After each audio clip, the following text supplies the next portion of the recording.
everyone. Thank you so much for braving the rain and the weather and making your way here. I know it's probably treacherous out there, but we really appreciate everybody here being here today in present, and also all of our online friends and colleagues. We truly welcome you.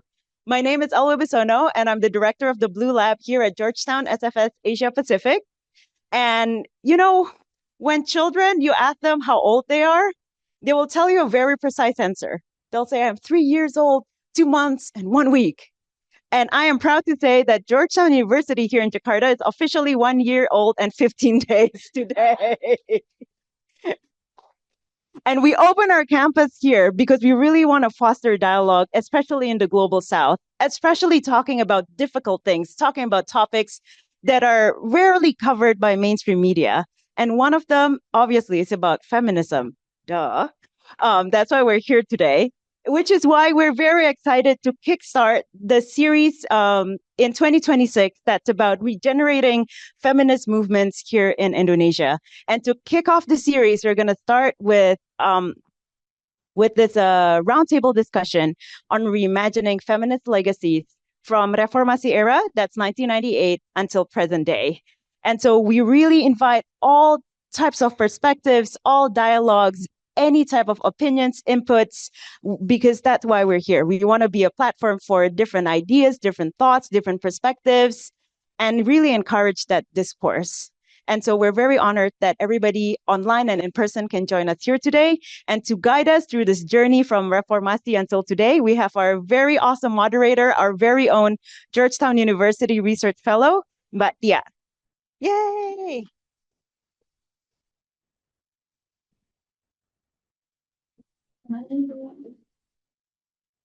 Okay. Good afternoon, everyone. Welcome to the Regenerating Indonesia's Feminist Movement discussion series.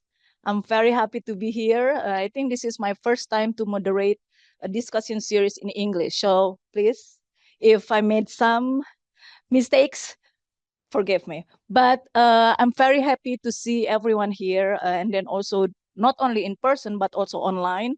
I've noticed that more than 200 person register for this event. I think that's really good sign that people's really interested in this topic.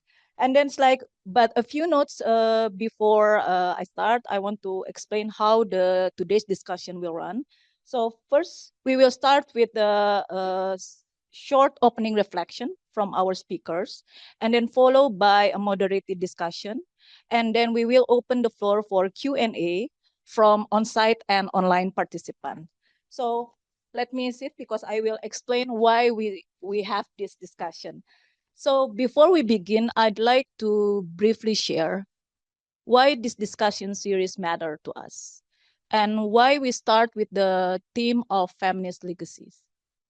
This matters because we've noticed that feminist movements are once again at a turning point, questioning their strategies and then alliances and then priorities and sustainability. In Indonesia, feminist organizing was deeply shaped by the Reformasi movement of 1998, but which opened political space after decades of authoritarian rule. So, but that moment also produced some important gains, new institutions, new laws, and new forms of advocacy. But nearly 3 decades later, we are facing new challenges. We are shrinking civic space, weakening democracy, digital misogyny, environmental crisis, labor precarity, and growing moral conservatism. So today, we are not only asking about what feminist movement have achieved, but also what needs to be rethought, reconsidered, and what remains relevant from past feminist struggles, and how can feminist movement regenerate themselves without losing their political spirits. So this discussion series is designed as a 6-part series that will unfold throughout the year. Each session will focus on a different but interconnected theme, reflecting the diversity and complexity of feminist struggle in Indonesia while positioning them within the broader Global South feminist debates. Across this series, we will explore about feminist legacies, today's topic, and then feminism in the digital age. So we will also explore about the digital activism, digital misogyny, and then inclusive feminism, connecting feminism to labor, agrarian, and other types of social movement, ecological feminism, and then transnational feminism, where we will discuss about care, migration, and other relevant topic, and then feminist futures in an age of disruption. So today's session is the first, and it focuses on feminist legacies. We talked about that earlier. So from Reformasi to the present. We begin here because how we understand the past shapes how we imagine feminist futures. These first sessions invite us to reflect critically not only on achievement, but also on tension, silences, and unfinished struggle in post-reformative feminism. By revisiting feminist legacies together, we hope this discussion can open space for honest reflection, renew solidarity, and collective reimagining of feminist movement in Indonesia. So to help us reflect on this question, we have two amazing speakers. I'm sure most of you already know them, whose experiences allow us to examine feminist legacies from multiple vantage points.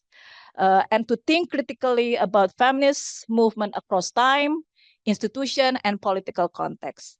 So it is my great pleasure to introduce our speakers for today's session. Our first speaker is Ibu Kamala Chandrakirana or Mbak Nana. She is a leading Indonesian women's rights and human rights advocate, best known for co-founding Indonesia's National Commission on Violence Against Women or Komnas Perempuan. She was appointed by the UN Human Rights Council as a global mandate holder on the issue of discrimination against women and helped establish major national and global movements for gender justice, including Musawah, the Indonesian National Congress of Women Ulama or KUPI, and Indonesia for Humanity. Please welcome Ibu Kamala Chandrakirana.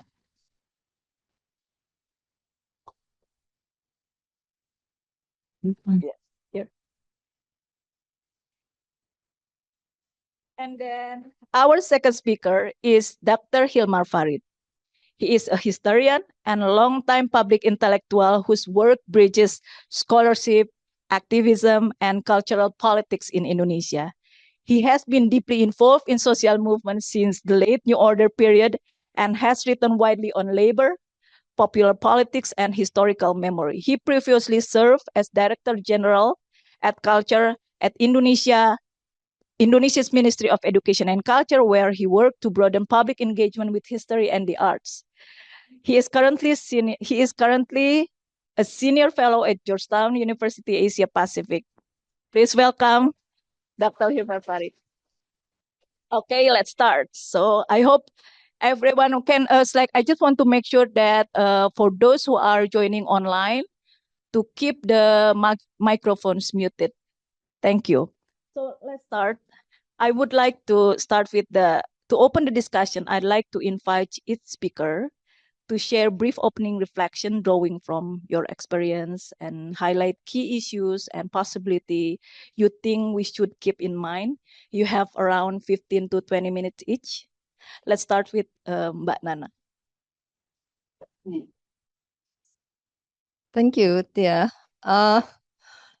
Reimagining Feminist Legacies, Reformasi to today in 15 minutes. Or 20 minutes. This is a question that is very deep and requires a lot of sessions of conversations. And, I think when we're thinking about legacies, any legacies, including feminist, there are multitudes. And so I can only give, a beginning based from my own experience. I'm not an academic, I'm an activist, so it's all based on my journey. journey, and particularly since Reformasi. It's a journey where FI was also integral part of it, so it's almost it will be a back and forth dialogue, I suppose. Yeah, so firstly, though, I'd like to thank you for the question, for the framing, which I think requires many conversations in many spaces. But I'll start. What I would like to do is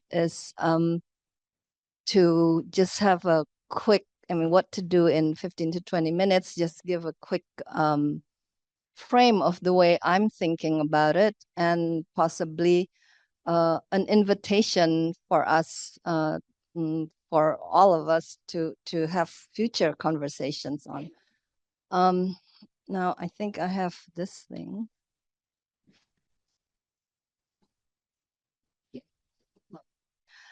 Yes, this is.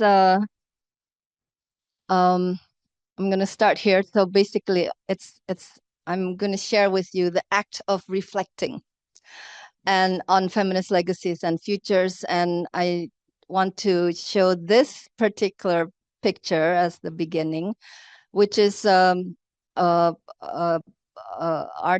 by Dolorosa Sinaga, given to us around the 1998 moment, as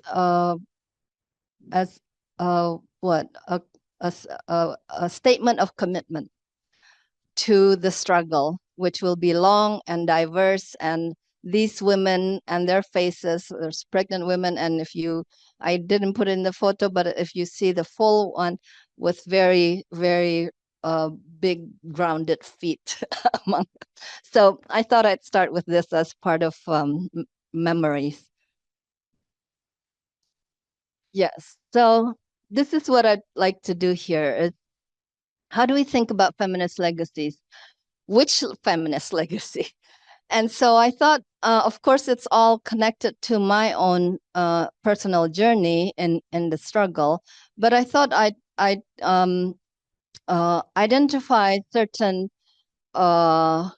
moments, episodes, and achievements that I believe shape the terrain for ongoing struggles. So how do we think about legacies? What's a legacy? It's not just, a program, an organization, an activity, an event. I'm trying to kind of see it as a terrain that we created to ensure that the struggle can continue in a vibrant way. So there are 4 things here that I want to highlight, and I hope I can do this very quickly.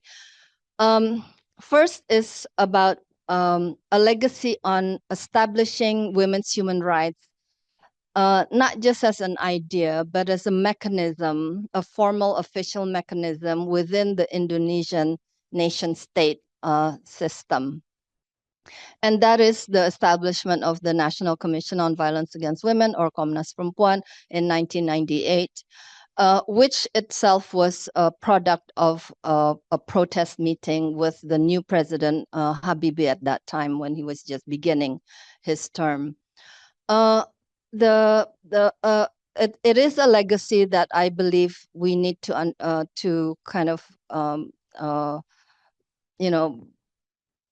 remember, because through this mechanism, a national commission which is on women's human rights, we are able to use the official authority provided by a presidential decree to document violence against women in armed conflict situations, in domestic situations, as well as with regard to labor migration, as using a formal official authority of state as a parastatal organization.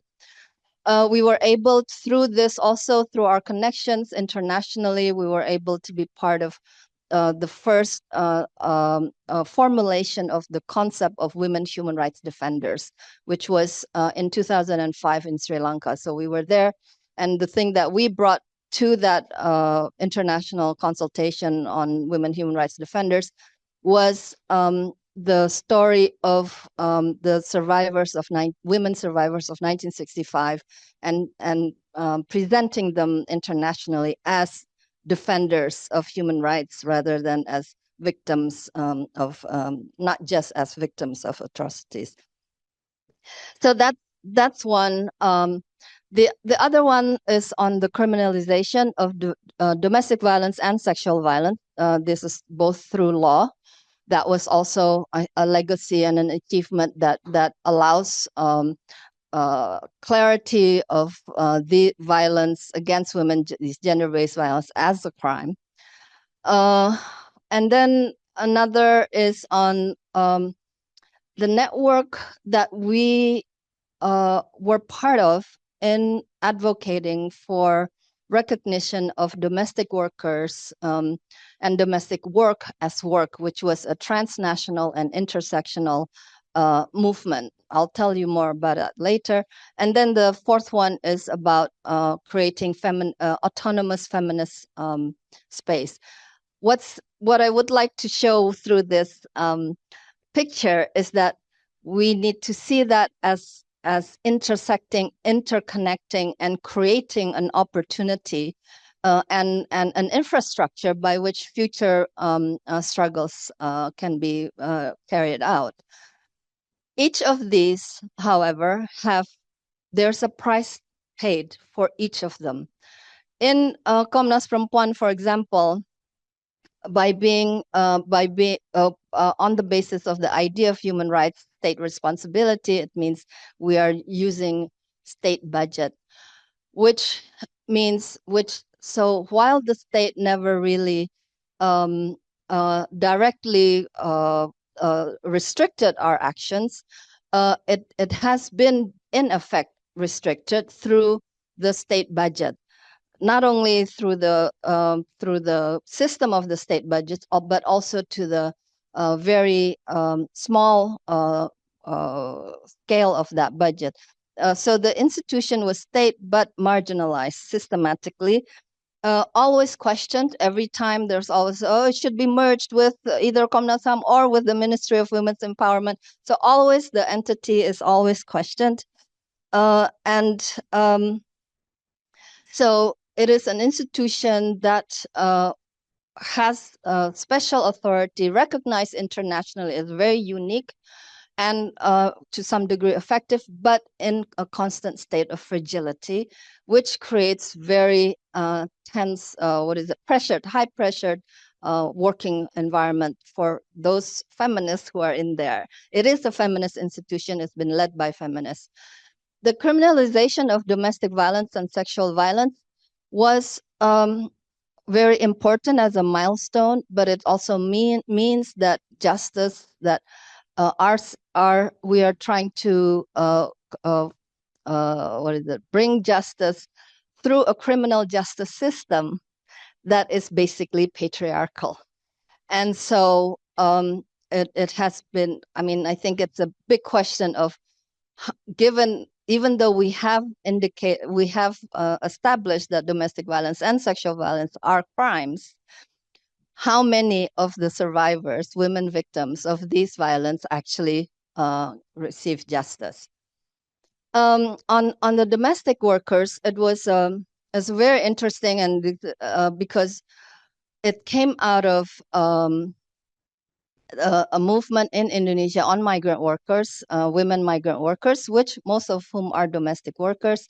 And we connected through our participation in the Asia Pacific Women Feminist Network, connected to the Philippines and other Asian countries that actually export women domestic workers abroad, and came and developed a whole movement, regional movement, that connected to the domestic workers' rights movement in South Africa, which was connected to the anti-apartheid movement, as well as in Latin America, which was kind of navigating the inequalities between America and the Latin American countries.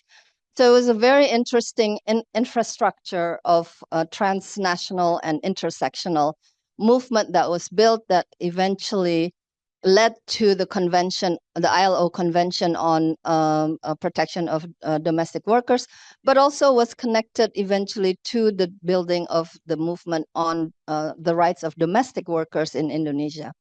So I wanted to establish that as a legacy because that was a model of transnational movement building that hopefully can have some kind of legacy that can be used. The last one is on autonomous feminist space, which in this case, I mean the various civil society organizations that feminists established. We innovated with different kinds of institutional setups, whether it's women's crisis centers or membership organizations, national commission, so many different kinds of models that we tried and where we use the political opening. But each of these have their issues. The domestic workers movement, as well as the autonomous feminist space, was dependent on an international donor system.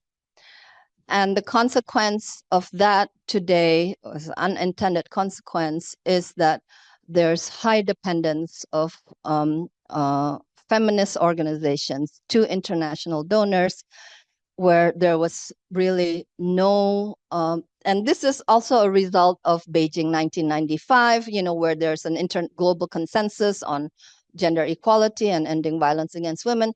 So there was at that time a big global consensus about this being a global priority, and therefore the whole movement grew out of that system. And now when that global donor system is in flux, to say the least, this is creating its own crisis. So how do we think about it? It reminded me of an article written by a Turkish feminist sociologist. She was talking mostly in the context of family relations, women in family, particularly rural, mostly Africa and MENA region and South Asia. She framed it in the context of a patriarchal bargain. And she said in the article, women strategize within a set of concrete constraints that reveal and define the blueprint of a patriarchal bargain. So there's actually an active conscious act of strategizing to make bargain with the source of domination. What is what did she mean by patriarchal bargain? A difficult compromise in an asymmetrical exchange within the construct of a set of rules and scripts regulating gender relations, to which both genders accommodate and acquiesce,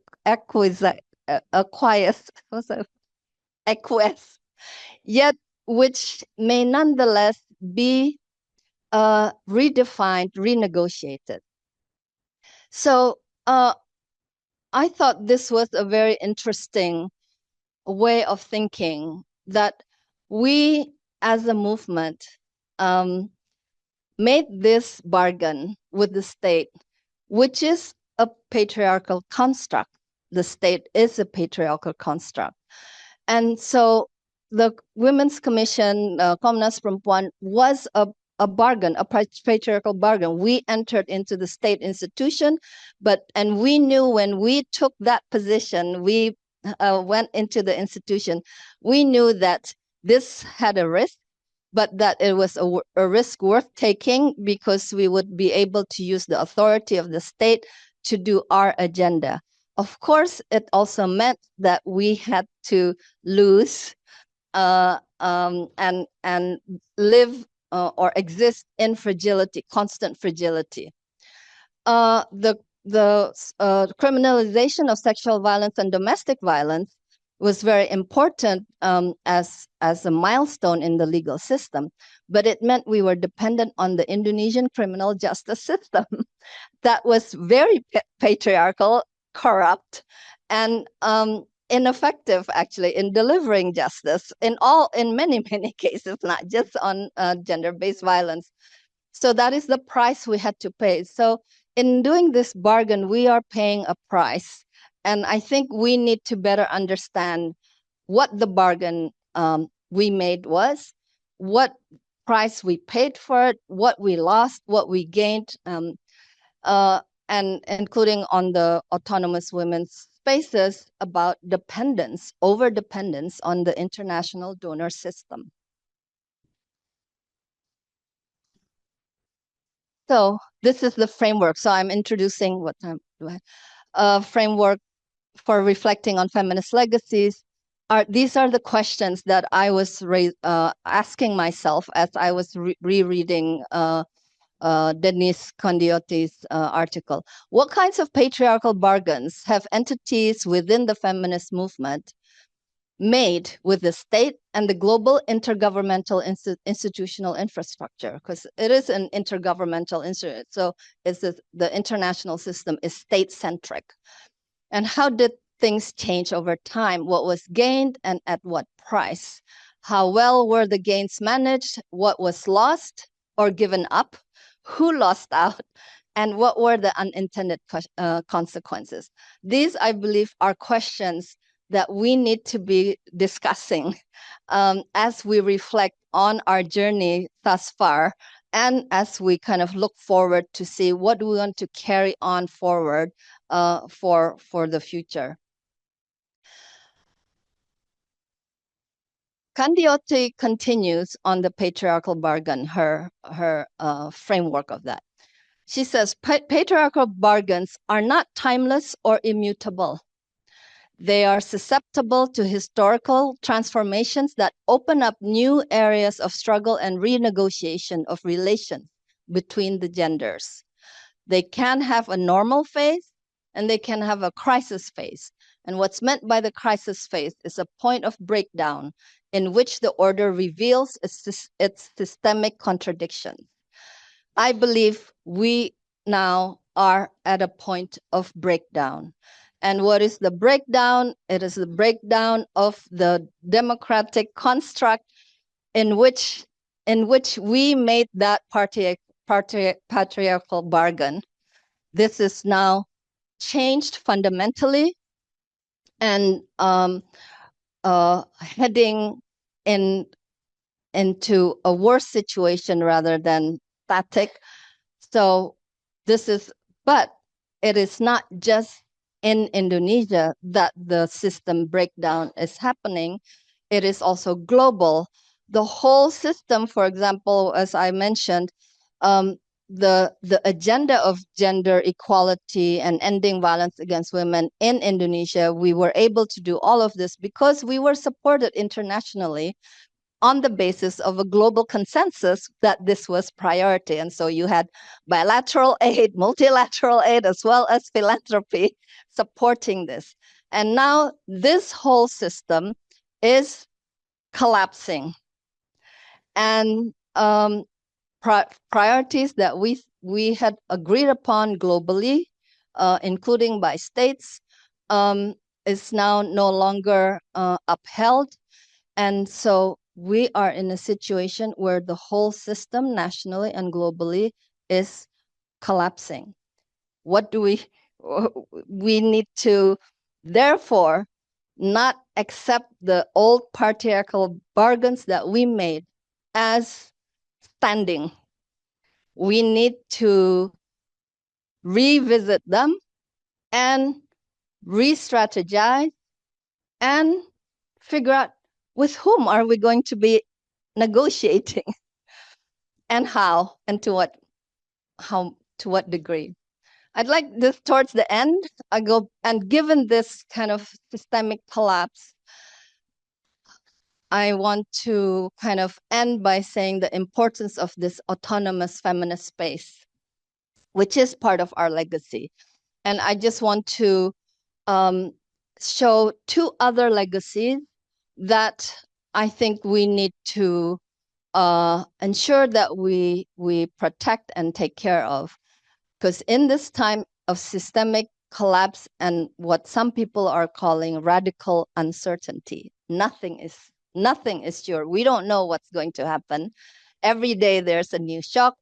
What's important is that we ensure the legacies that we have created through feminist space to create counter publics, that we are creating our own space where we are able to manifest our interests, but also we need to care for them. So two things here I just want to end with. One is that's a picture of one of the congresses of KUPI, Women's Indonesian Women Ulama, Congress of Indonesian Women Ulama, and which is a movement of women ulama, grassroots, academics, activists, whose main one of the main agendas is to claim religious authority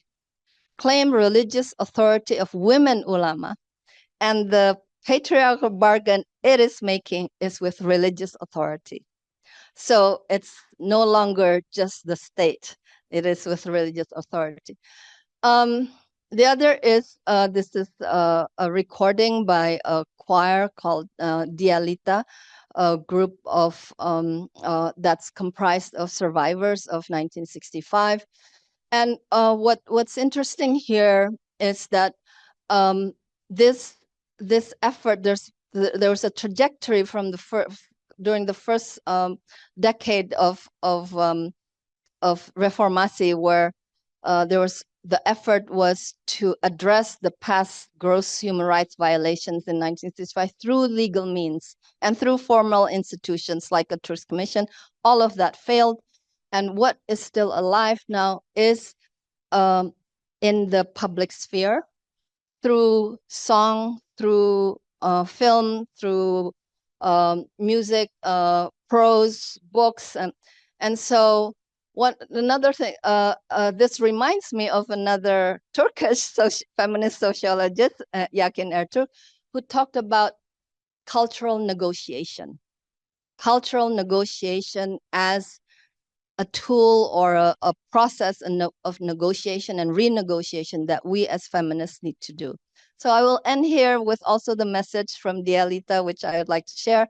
Salam harapan in spite of all this. Thanks.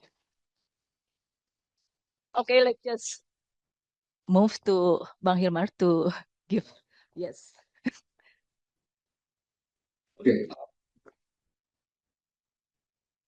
Okay, thank you very much. And thank you, Nana. I think Nana summarized basically everything. I'm clearly playing the role of second fiddle here. But if you happen to have read the terms of reference for this, it's a very good document. There's lots of questions. And it actually took me a while really to understand the implications of what is or what questions are being posed in terms of reference. And what I'm going to do here is more or less like to elaborate on the terms of reference of the seminar, and asking more questions even, and also to invite us to think or rethink lots of kind of well-accepted narrative of history. So reimagining here, I think, has like a real meaning here. It's not just a word, So reimagining the past, including like what we thought was right, it needs to be questioned. What we accept as being the norm is now being questioned. And I think that the world is collapsing as we talk, right? Not only here in Indonesia. If you look at Trump's Board of Peace and all these like global things like happening right now, it really challenges us to rethink what is normal today. Not in a very a deep sense, I would say.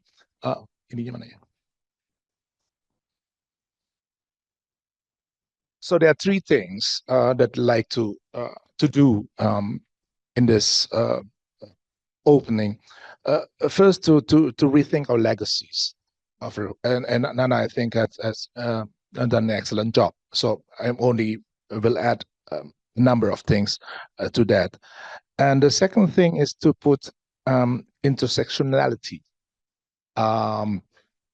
front and center, to what we have discussed so far, because it's very important because in the 1990s, before 1998, the feminist movement grew out of a kind of exclusive existence. You had groups like Kalina Mitra, Yayasan Perempuan Mardika, etc., like really trying to focus on the issues of women. And there were different approaches to that. There was a question of women's movement. There was a question of women in social movements, and also feminist movement as a perspective. And here the choice of words is feminist movement. So I will focus on that as well. And also the legacies of that, what it did in the past, and what the legacies are for us today to work with. And of course, the third thing would be to put our discussion in the context of the global South, and the world today. So let me start with the present. Yeah. So I took this from the UNDP Human Development Report 21-22. It's a very interesting summary of our condition today. So it basically says that there's a new uncertainty complex, like shaped by three different forces. The first one would be the stabilized planetary system of the Anthropocene, with all the ecological crises entailed. We had floods in Sumatra, today in Jakarta, and what knows what will happen next with Semarang and so on. So it's really there. COVID-19, not to forget. Second would be the pursuit of sweeping societal transformations, coming of AI, the impact of technology and all that, disruption of all different the sectors. Jobs are disappearing, new jobs are emerging. Even now, there are really fundamental questions among young people. Do we need education? Or what kind of education do we actually need? Do we need universities? No, and so on. So there was a really large scale social transformation happening right now. And the third thing, not as an effect, but very much related to the two others, is the widespread intensifying polarization between states. There are 110 active armed conflicts throughout the world. Yeah, Gaza, Ukraine being the most prominent ones, but you had many more interstate wars, internal conflicts, and so on. Not to mention different social polarizations, ethnic, religious conflicts, and so on. So all these three actually form this new uncertainty complex. And I think no one now is confident enough to say that we have the answer to that. Yeah, not at the international level, global level, even at the national level. Yeah. So when it comes to reimagining, rethinking, and trying to regenerate something, everyone is doing that right now. Yeah, in all different organizations, sectors, and so on. So what would be interesting for us, what is the contribution of the feminist movement to all this? Yeah, that would be the question. That's where intersectionality actually comes in. It's not an attempt like we did before 30 years ago, trying to connect feminist movement with the labor movement or farmers, etc., etc. It's there. Yeah, what we need now is a much clearer perspective on things, and of course, like a feminist perspective would really help us to navigate this new uncertainty complex and try to pose the right questions in order to find answers to that. So that would be the discussion that I think is needed right now. So and yeah, going back to the history, Komnas Perempuan, okay, Pak Habibie, Bu Saparina, Meligita. So, and again, at that time, it was possible to think about such a, what you call that, not coalition, but a meeting of people that results in the formation of an institution. That was possible at that time. Yeah. But if you think about it now, who would play the role of Habibi today? Yeah. Prabowo is the president, of course, right? But is he open enough or willing to think about these issues? Yeah. Yeah, probably not. Right. And who would be Saparina Sadli? A person with that posture, yeah, that authority, knowledge, etc., experience, and all that, with that proximity, which would allow her to even approach the president and talk. Let's do correct or do something right. There was wrongdoing in the past, etc., etc. And to address that, we need an institution. Okay. Of course, Komnas Perempuan was not perfect. Yeah, there were so many problems, yeah, shortcomings, not to mention sabotage from inside the bureaucracy, etc. No? So we all had all these problems, but at least it happened. I think that probably today would not be possible.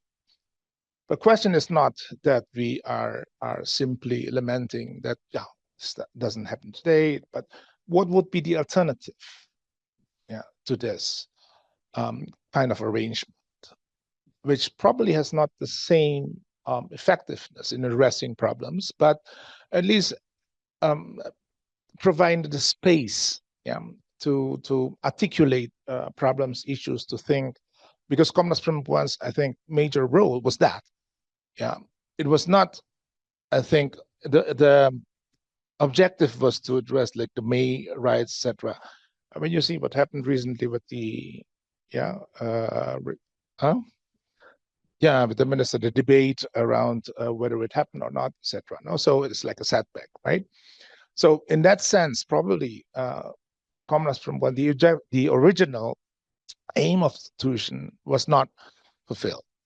Yeah, but it played a very important role in terms of bringing together groups, reaching conversations, dialogues, debates, even with different groups. Yeah, there was Komnas Depan and Komnas Belakang. Yeah, Komnas Depan was the Human Rights Commission, which also has like their own ideas about about stuff. But there was a kind of productive dialogue, right?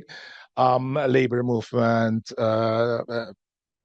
victims of political violence, etc. So it was, and it created, I think, a lot of interesting initiatives as well. So that was there. So what would replace that today, if this is not possible? Yeah, what kind of institutional arrangements possible, or is it impossible altogether? So all these like fundamental questions that I think would be important to think about. Yeah.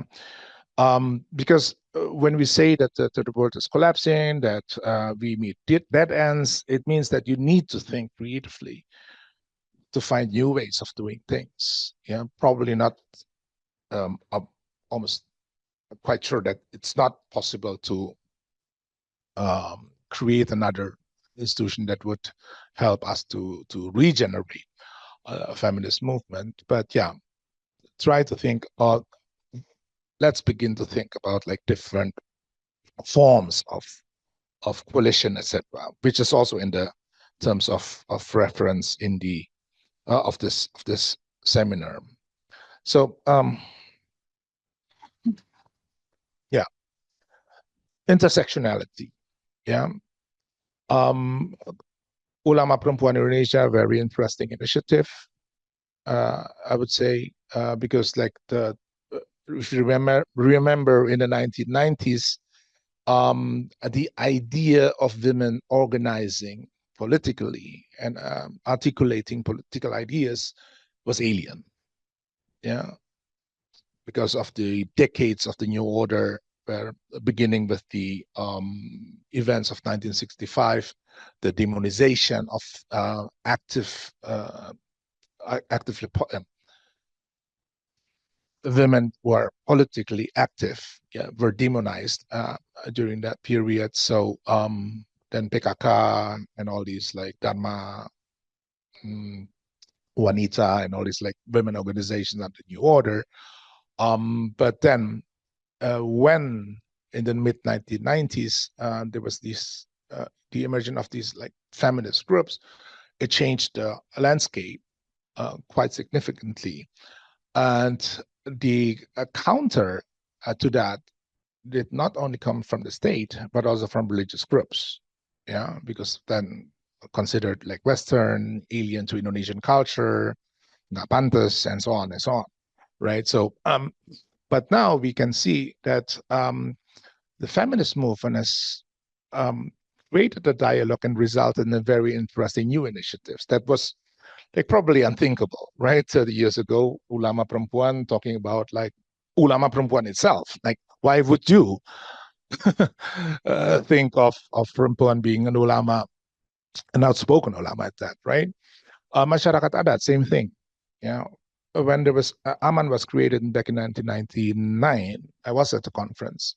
It was all male, middle-aged, right? Like talking about rights. It was, of course, important at that time, yeah, because there was so much pressure on them as a community. So when the elderly finally spoke up and they were given space to do that, it was really, a moment of rejoice. Yeah, but then we begin to think that there are so many problems within the community when it comes to gender relations, gender balance, and so on. Now we have Perempuan Adat standing in front of like very important protests against many different things. This is also a result of the conversation that's initiated by the feminist movement within the social movements. So intersectionality here, it's not like having a feminist group meeting with the labor movement. No. It's like, more the spread and integration, incorporation of ideas into these movements. No? The same, like LGBTQ movements are more visible today, still very much under pressure from different groups, including from activist groups, right? So we have that kind of ongoing debate about that. And I think, it's very good and very encouraging to see like people coming out and then speak about stuff, organize their own festivals, etc., in order to foster that dialogue. This is also a very important point and achievement, I think, from the past, because I still remember back in the 1990s, LGBTQ was probably unheard. Gaya Nusantara was there forever, from the days of the 1980s, but very, not only marginalized, but they're very male as well at the same time, right? So, by the way, Dede Otomo will be speaking here. I mean, we will invite him, in April. So you have that legacy of that intersectionality, which in the beginning started as a dialogue between groups, but now you have that within the movement, which is, I think, a very important transformation as well. Because now you have the debates taking place within these different movements, and at one point, well, you cannot say faction, but the feminist inclination in different groups is important for them to meet. So you have a women activist or feminist perspective from masyarakat adat meeting with LGBTQ ulama perempuan. I don't know whether that has happened right now as like a conversation between the perempuan adat, ulama perempuan meeting with LGBTQ, and so on. So that is important, like a circuit of ideas being circulated. It's very, very, I think, important to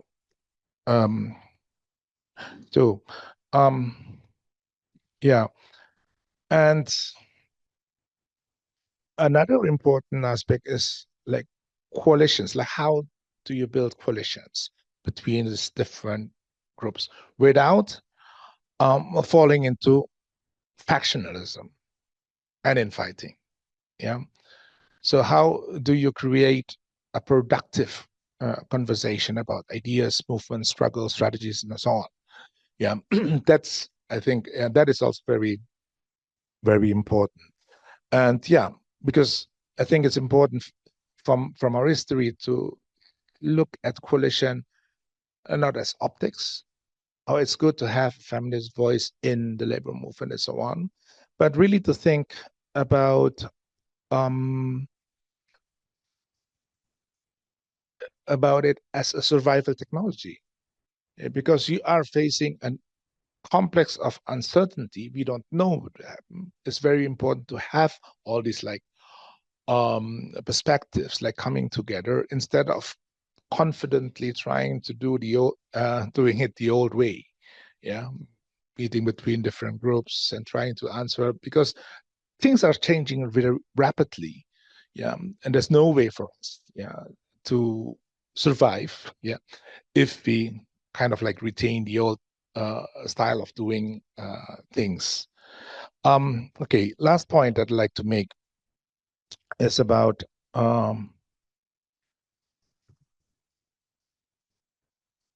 regeneration. Because in the terms of reference, you use the language of strategic frontier. Yeah. And there are four things that I'd like to say here. The terms of reference calls for situating Indonesia's feminist movements beyond dominant Western feminist discourses. No? So it has to come from global South, our own experience, etc. But I think it's also very important not to reject global feminism. Yeah, if you say that we want to develop our own way of thinking, yeah, remember Asian values back in the 1980s, which is being used by authoritarian governments, no, to cover their own agenda, interests, and so on. So I think the global South frame here should not be treated as a defensive posture. Yeah, it should be a way of engaging into that. Yeah, and standing on an equal basis, like any other idea. Yeah, I think there's a beautiful book, Deepesh Chakrabarti, Provincializing Europe. Yeah, Europe has become dominant, global, etc., because they colonize people. But basically, they are just as vernacular as any other idea, right? So think of it that way, so we can enter a dialogue, productive dialogue, from that perspective as well. The second thing is that to treat intergenerational transition as movement work. Because regenerating, also talking about like how to kind of like pass on to the next generation, like new generation of scholars, activists, people, etc. And you know that here technology is very important because it really creates a dividing line between generations, right? People who are familiar with all new technologies and those who are not. And it's I still remember meeting people who were active in the 1960s. Of course, we had our differences, but at least we read similar books. We read books, right? We published magazines. So we kind of like, it was easy to transmit ideas. No? Now it's a completely different landscape, right?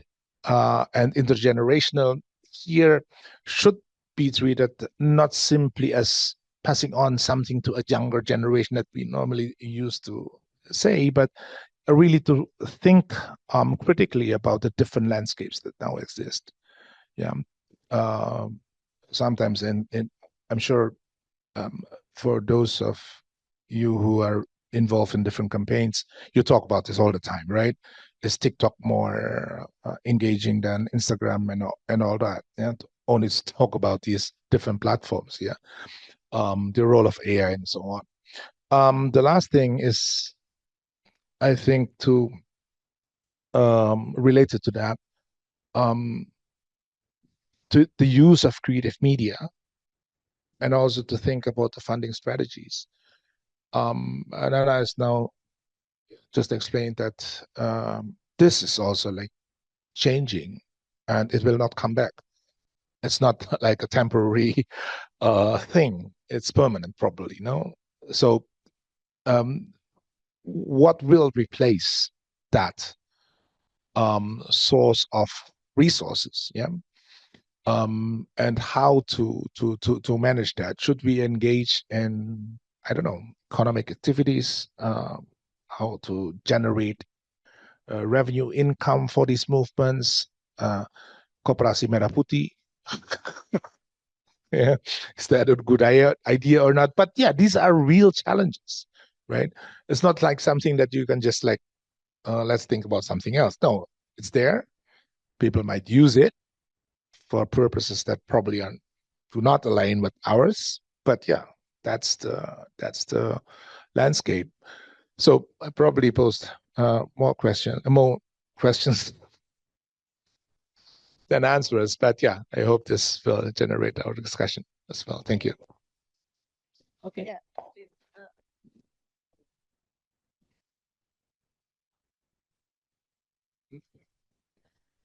Yeah, no, Fai was talking about intersectionality, and I just want to give an illustration of it's a dialectics. There's a dialectics of this. It's not just, oh yes, we want to see how, racism and with sexism. So illustration from KUPI, which is Congress of Women Ulama, because Fai also talked about them. So the need for a movement among women ulama came out of a reality of rising religious fundamentalism in the country. Some of them also adopted by the state, but also alive in society.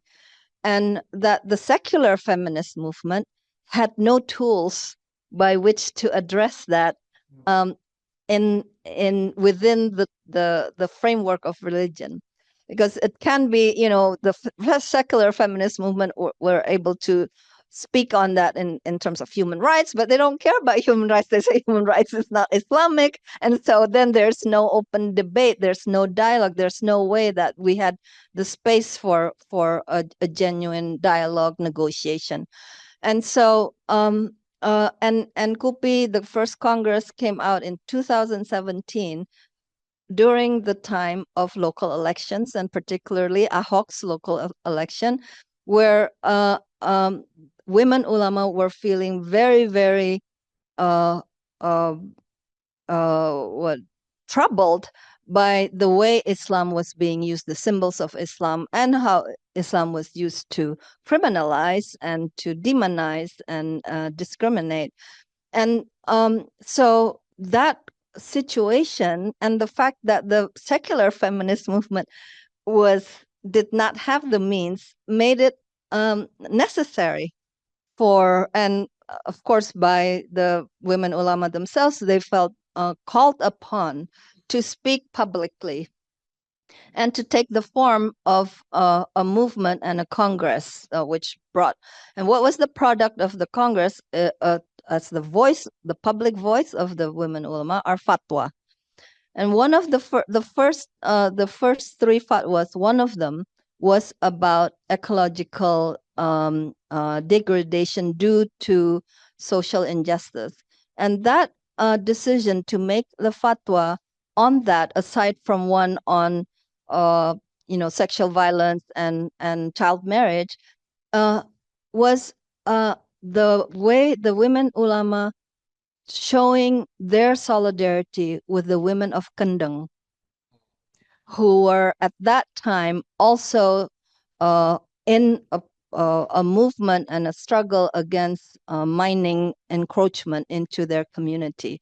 So, we didn't have the word intersectionality and, we have to, but it was a sense that the injustice, the social injustice that the women ulama were addressing was connected to the social injustices that was being faced by the women of Kendeng.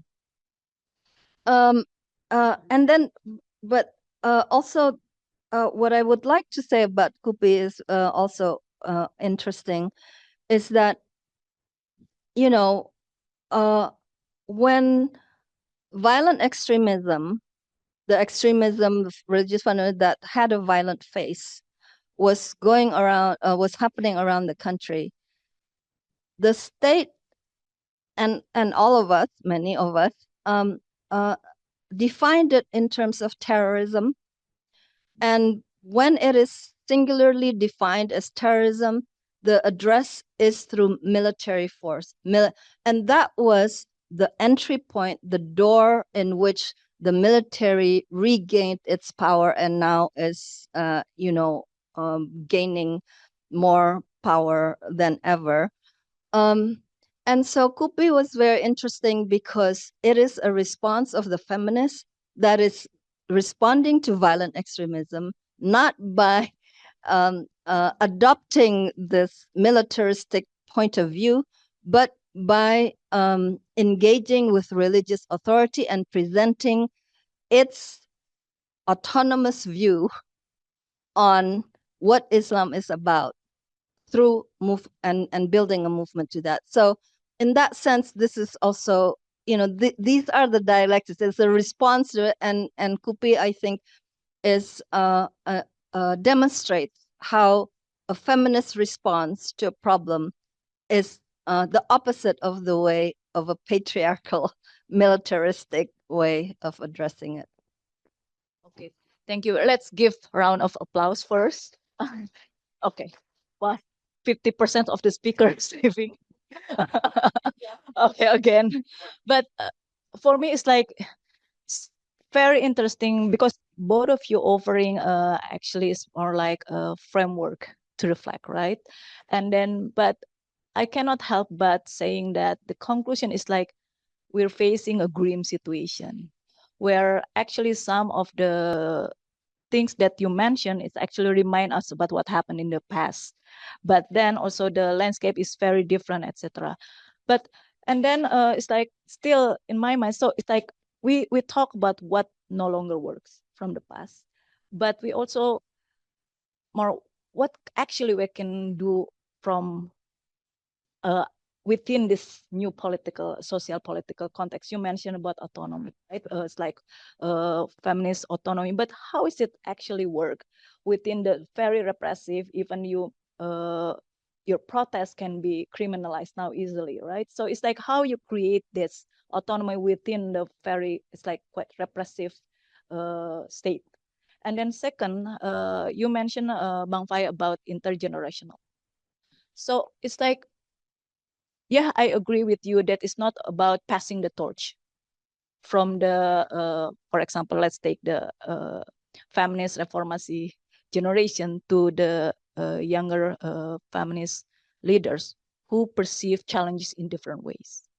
We will not see that as a rupture, right? So it's like from this to this, but how we see actually how we maintain the continuity of the issue, because both actually carrying different agendas and different interests about. So it's like how we waive this kind of conversation. But Nana. So your question for me, autonomy. Well, autonomy is not a new issue. It's not just for today. It's been even, yeah. So the example, for example, when I was in Komnas Perempuan, that was a constant struggle every day to ensure that you are protecting your autonomy, independence. You are parastatal, but you need to be independent. You are criticizing the government, and yet you are part of the state. You're criticizing the state, and yet you are part of the state. So that is a constant conversation, debate, and even debate and disagreement so we are all, and that's why the patriarchal bargain was such an interesting way of thinking, even though that was developed for a family situation. And I'm kind of like bringing it and developing into the context of a movement vis-a-vis the state. But the one thing I think is critical for autonomy has many dimensions. There's an economic dimension, of course. There's a political one, and there's a social one. I mean, autonomy. Just from my reflection in Komnas Perempuan, firstly, it was made possible because of the diversity of the people within the institution. You are not representing one single entity. You are already a pluralistic collective where there is no domination of one particular interest group, and so you have to open conversations, and that's one. Secondly, so there's the construct of the space that you are making. Is it constructed in a way that requires new conversations, because you cannot just continue with presumptions, assumptions, and predispositions because you are in a space together. Secondly, I think a very critical point, and something that was very important for us at Komnas Perempuan, was analysis, independent analysis. Because how can you take an independent position when you have no independent analysis? And this is part of the problem. Now, when you're seeing centers of education that has no independent analysis, or is carrying out analysis that just simply applies existing frameworks to supposedly understand realities that are totally different. So one of the things we did in Komnas Perempuan during the time I was there, we developed our own methodologies so that we are able to create a way of looking at things, and that we would be able to recognize things that would not have been recognizable by other methodologies. And so we created our own methodologies, which was weird for a lot of people. Oh, is that really research? No, it's not research. So there's also this, the knowledge industry has its own labels and its own hierarchies, and we were nowhere in that hierarchy because it was too weird. But it allowed us to capture something that was not captured before, and based on that, be able to reframe conversations. And that's the key, is that at one point, when we have collected the facts on the ground, that we analyze it not just by ourselves, but together with everyone. So it was a collective knowledge producing process, and to come up with a reframing of issues. But you cannot do that if you're just simply taking methodologies that already exist, or using glasses that's already out there and not really. So I think and autonomy is something that every day you have to defend, and every day you have to formulate in terms of what that position is. And it's very difficult, and you don't always succeed, and you have failures. And sometimes, for the sake of autonomy, we what is it? We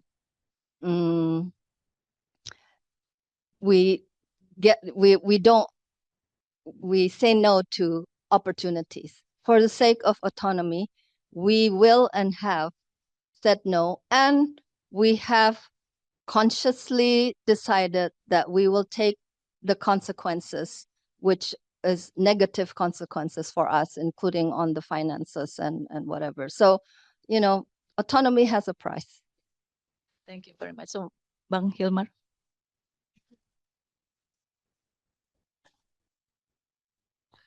Well, I think a very important, essential step would be to find a common ground between the different generations. Do we agree that, for example, the new complex of uncertainty is the problem today, and try to address these issues from your different perspectives, which then necessitates, I think, co-leadership Yeah, and we have to go beyond tokenism. Yeah, just to involve the young for the sake of it, right? But really in a meaningful way. Yeah. You open up your organization, your whatever initiative you have, um, for co-leadership, yeah, and really trust each other, yeah, because the same thing actually happens when an organization or movement is established by young people. They would just, yeah, okay, for the sake of history, we just listen for whatever these seniors have to say. No, that should change. There should be a very genuine intergenerational conversation or dialogue, yeah, in order to build or regenerate the movement. And yeah, with a spirit of reciprocity, yeah, because you can learn from each other and really take the idea of learning and teaching like seriously. Yeah, you learn really from someone who is younger than you or older than you, things that you lack, yeah, or not you personally, but the movement lacks, and that you know that this particular perspective, skill, or whatever it is needed in the movement in order to strengthen it. Yeah, that is, I think, very important. And of course, a shared space is very important as well. Yeah, and talking about the autonomous space, it's never absolute, right? It keeps changing the border. It's like a porous border that you have to negotiate like all the time. And I think it's not only because of external pressure, but also because of the relations between the different elements in the movement. Yeah, younger people are probably more daring to explore, etc. Want to push the borders like forward. Yeah, right. Like more experienced ones like think that this is going too far, etc. So you have like constant debate about that, which is very important because that would define the dynamic of the movement. Yeah, otherwise you would get stuck, yeah, to whatever authority is there. Yeah, and sometimes it's not the right thing. Yeah, but so you to have that intergenerational ongoing a dialogue is essential. Yeah, it's not, again, not just tokenism to involve young people, etc. But yeah, because it's essential. No one knows what the answer is to our current challenges. Yeah, no one is confident enough to claim that. If there is, like Trump, then it's certainly not true, right? So yeah, in that spirit, I think we should look at the issue of intergenerationality. Thank you very much. I think now I'd like to open the discussion. I think many of us here would like to share, and then we will come question and reflection from both on-site and online. So we have one here, two from the room, and then two from the online participants.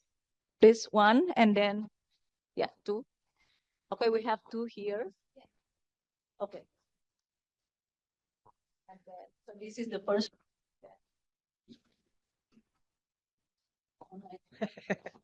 Jeruk makan jeruk. Jeruk. Okay, test. Thank you. Okay. Thank you for the opportunity. My name is Elvi Saputra from Bung Hatta University.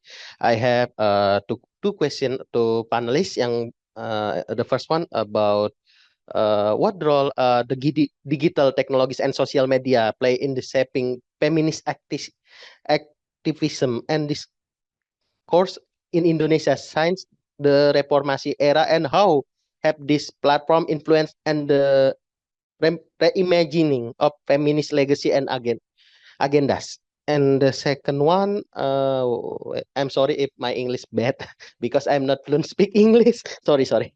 Okay, the second one, wait a moment. Okay, in the spirit of the reimagining feminist legacy, how do we ensure that the progress made since the Reformasi era remains resilient against the current global wave of digital harassment and conservative pushback, specifically for the younger generation of activists?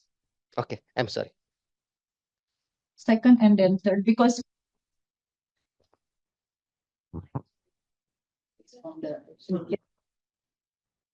Um, um, do I need to stand up? Oh, okay.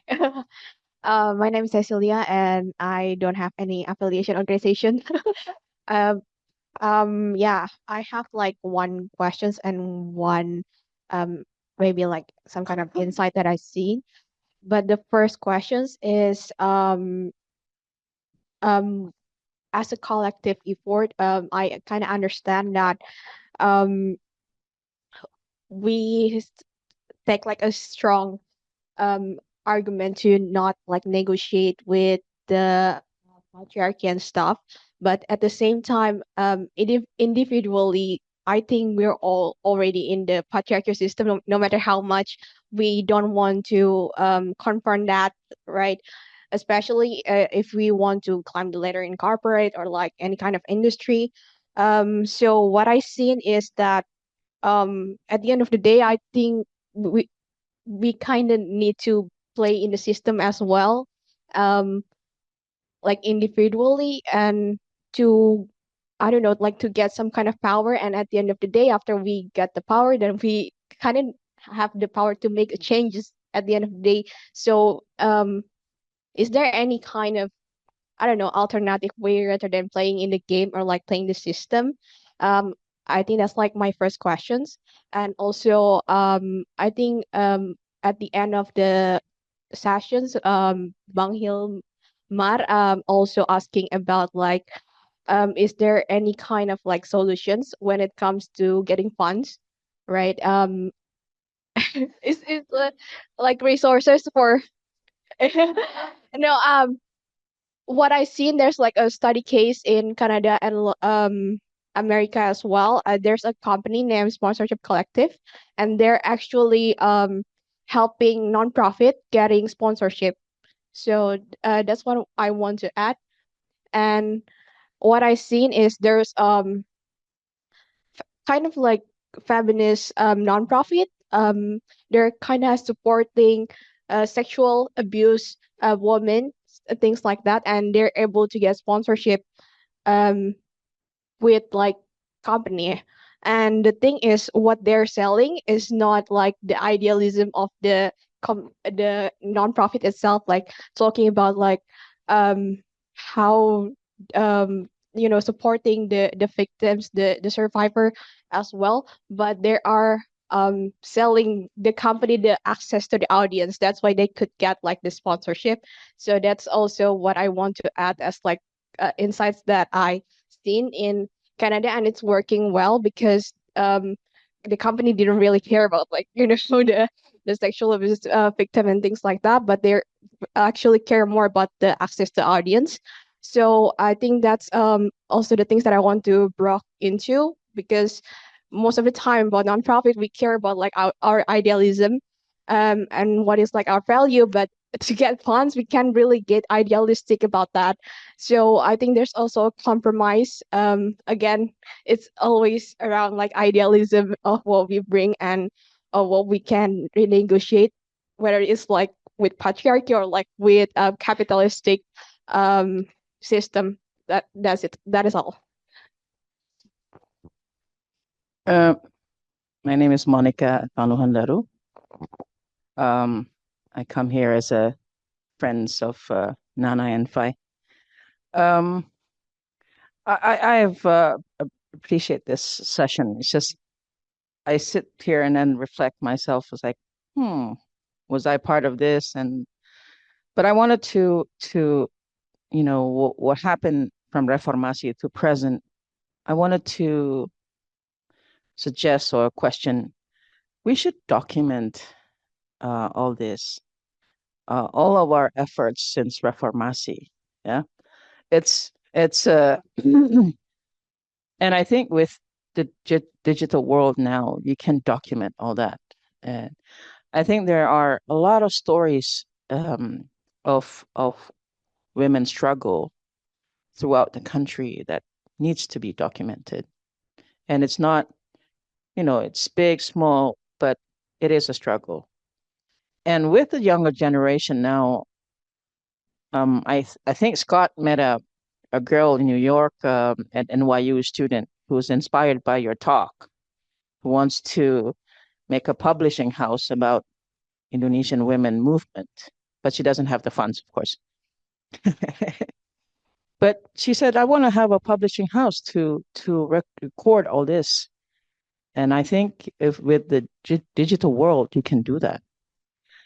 And now don't forget that this generation is very savvy and like us. You know, it seems like we're dinosaurs to them. But hey, they can influence anything over. So I think there is an opportunity for us if having all that information, put it on a digital world, and then they can and spur that in public knowledge about the role of the struggle of women for justice. I'm not saying it's just the feminist legacies, but also the role of women. And this is a question, but also a suggestion for us. My second question is that actually, I think the struggle of women is not just in Nusantara or Indonesia, but it's actually around the world. I was invited to speak in 1994 on LGBT, and I actually asked them, said, what is the struggle? Because I put a recommendation. This is in the U.S., not in Indonesia, of course. Indonesia is far from. And I told the LGBT organization, you should go to the business movement, and they made a yellow page of. This is a yellow page of companies that is pro-LGBT, and this is the yellow page that companies are anti-LGBT. And of course, that those companies grew, and LGBT became an economic power for the U.S. And then 10 years later, it was unbeatable. New York economy grew for legalizing same-sex marriage. Just the economy grew. Crazy. So this is like what I'm trying to say. I'm not talking about LGBT economy in Indonesia, but I'm talking about women's economy. If you talk about Vietnam or Singapore, I think more or less women or men have the same economic portion. But if you talk about Indonesia, women does not have the same portion. I'm being practical here.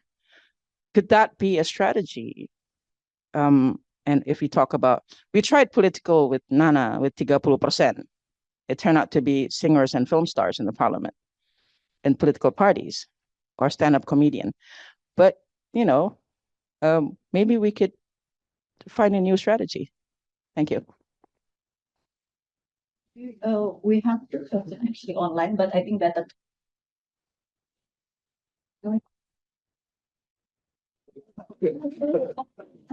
Okay.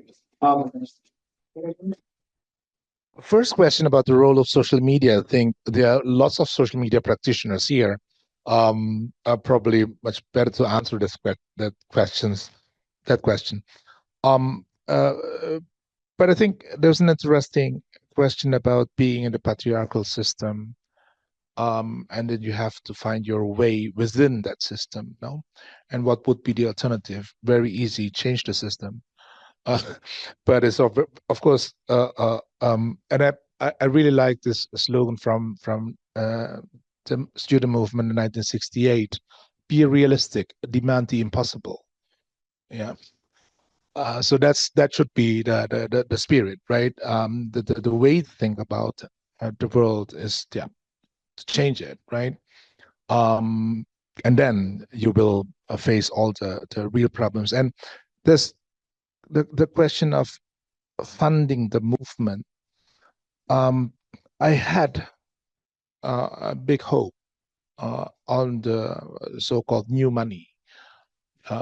Young people engage in tech companies and all the different startups, etc. No, why?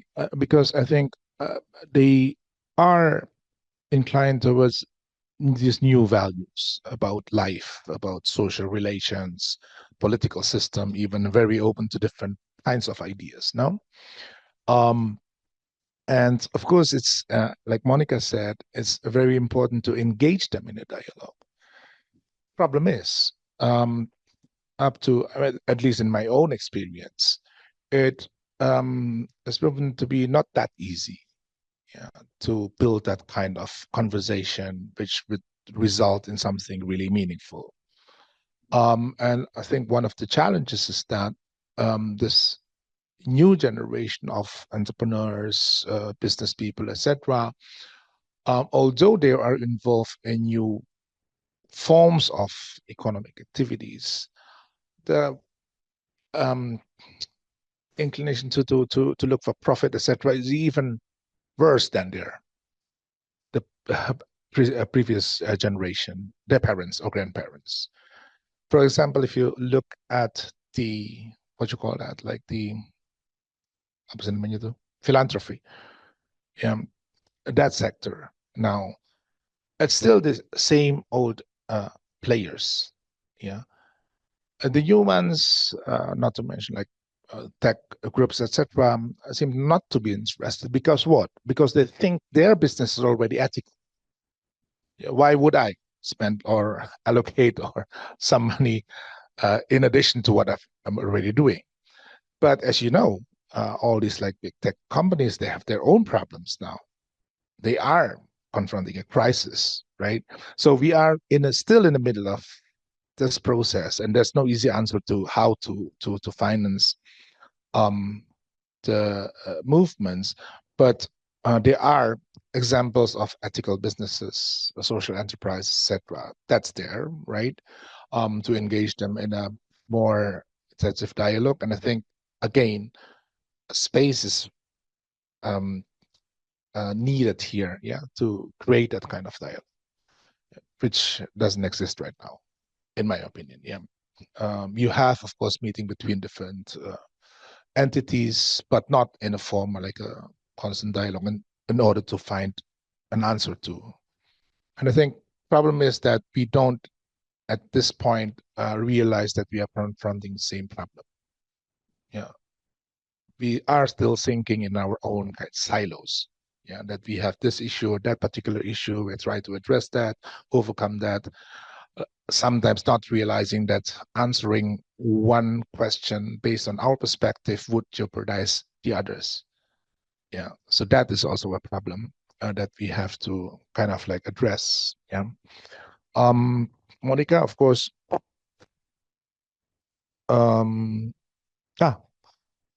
Oh, she's not there. She left after. But and then actually we together are now initiating a documentation project for the movement. Maybe you can elaborate. I'll wait till Monica is here, but maybe the others, on the social media, it's actually the story of the feminist movement starting 98 was very much and actually the whole movement in 98. Remember Apa Kabar was a mailing list that allowed for a new way of sharing information and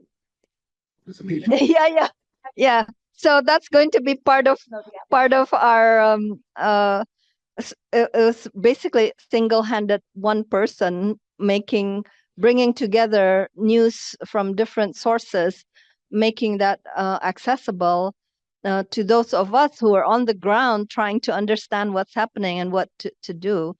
So that was the source of information, and there were others that came up. And then the feminist movement also, the women's movement also had their own mailing list. We had people went to Manila to learn about the internet and how to use it for activism. So these connections, again, these transnational regional connections, was very much part of the network. And I think that's going to be part of our mission, is also not just tell the story of the Indonesian feminist movement in isolation, but it was very much constructed together with the feminist movement in Asia Pacific as well as globally, because there were, all of us I mentioned before. But basically it evolved. And so, he just came in too. Anyway, well.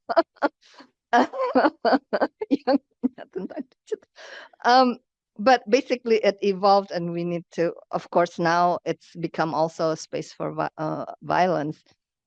But of course, the internet for the LGBT community was very crucial, and that also the LGBT community, the rise of the movement was not disconnected, and actually very closely connected to the feminist movement, because that allowed for the framework to be further elaborated and applied to realities of the LGBT community.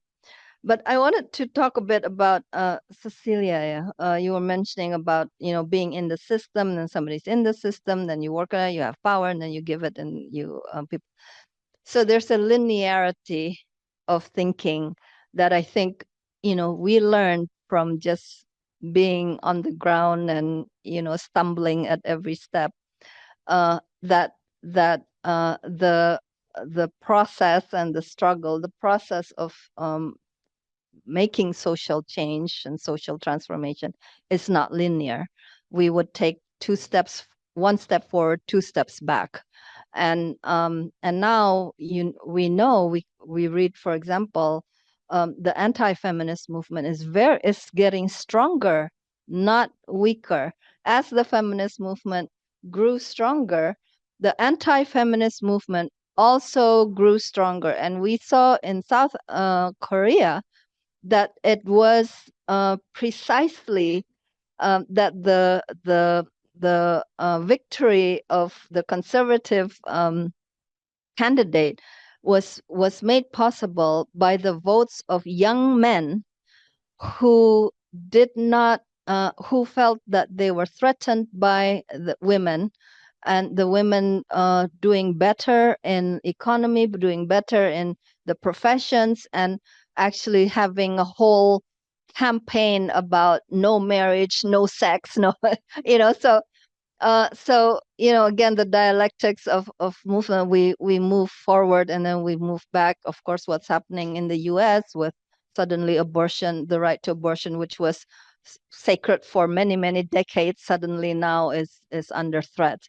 And so that linearity does not exist, and so therefore there's no model really.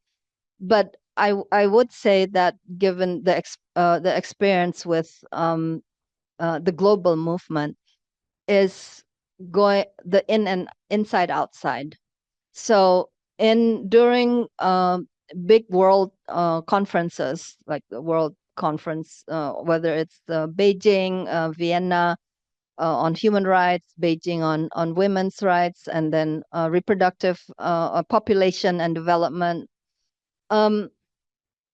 The breakthroughs that was made possible to producing a new consensus of reproductive health and rights, for example, was possible because there was an alliance between people inside the system, inside the state, inside the multilateral institutions, and the feminists outside who are making the strong demands, and people inside.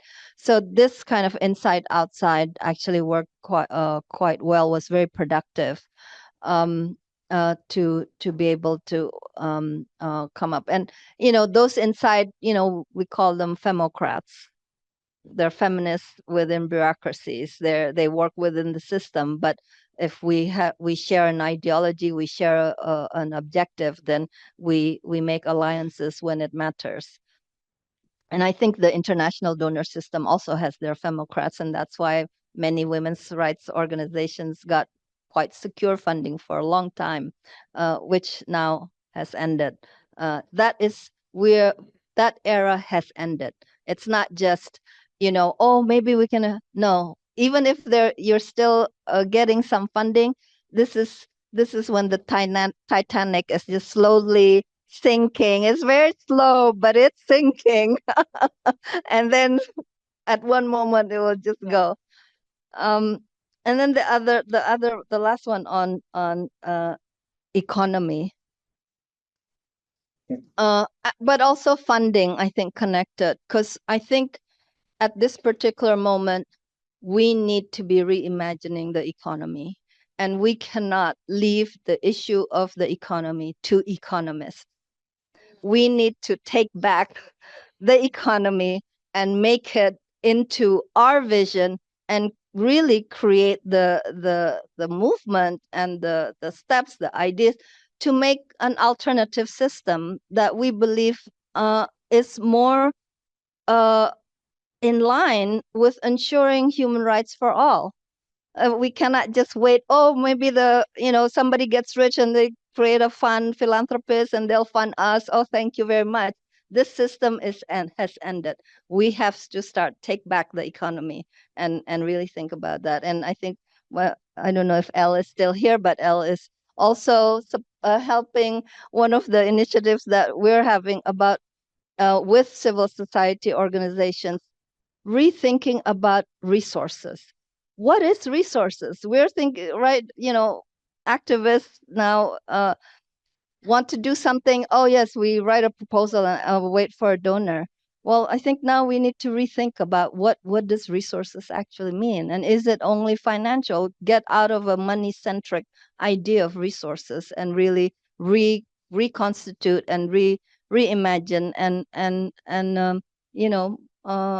find a new path.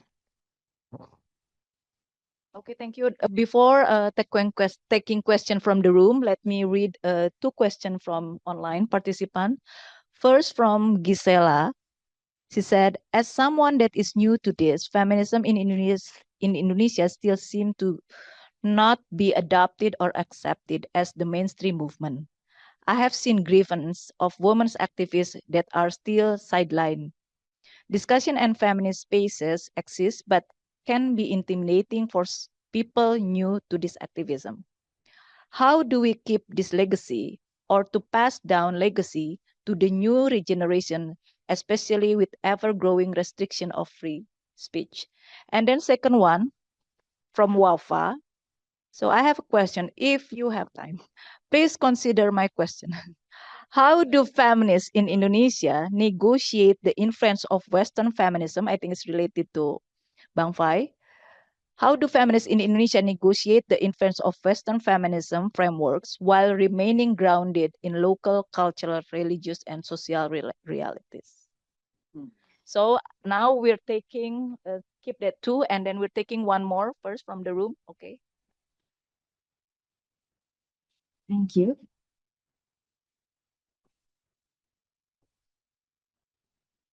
Yes. Oh, yeah. Hi. My name is Kathy. I'm from ANU.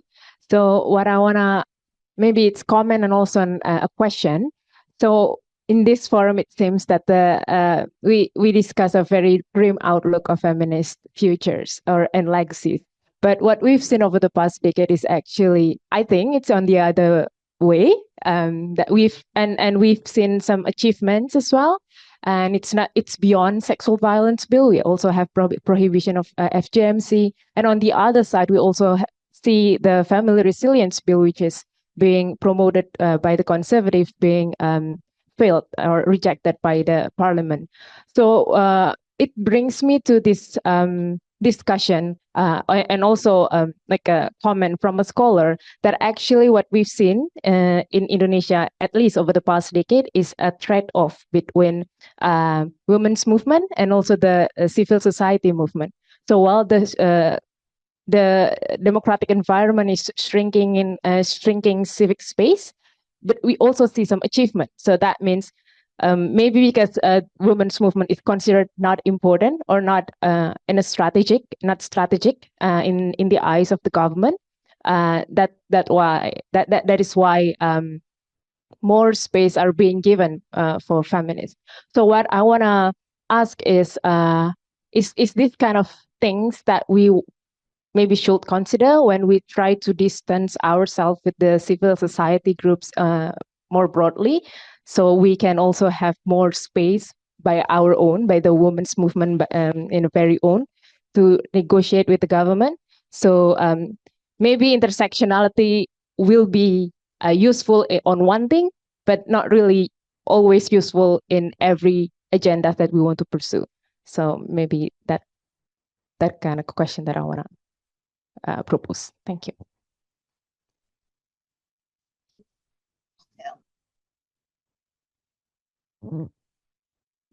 Yeah. The feminists, so there's like two different opinions. One is feminist movement is not mainstream yet, and another is that it's actually fine, and that there's no grim future. Actually, the grim future is all of us, not just the feminists.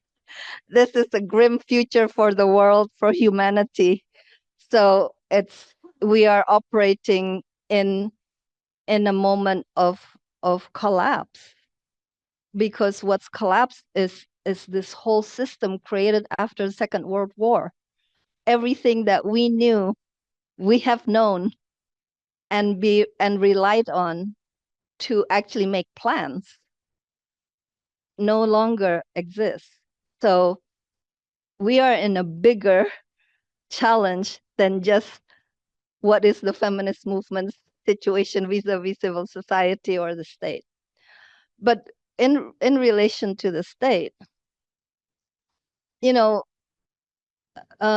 because there was a consensus on gender globally, then our government also integrates gender to show, for example, what is the first human rights convention ratified by the Suharto regime. Actually, the only human rights convention ratified by the new order. It's CEDAW, because that was the way to get points at the global community. That but of course he was not going to ratify the Convention Against Torture, which Habibie did during his first year.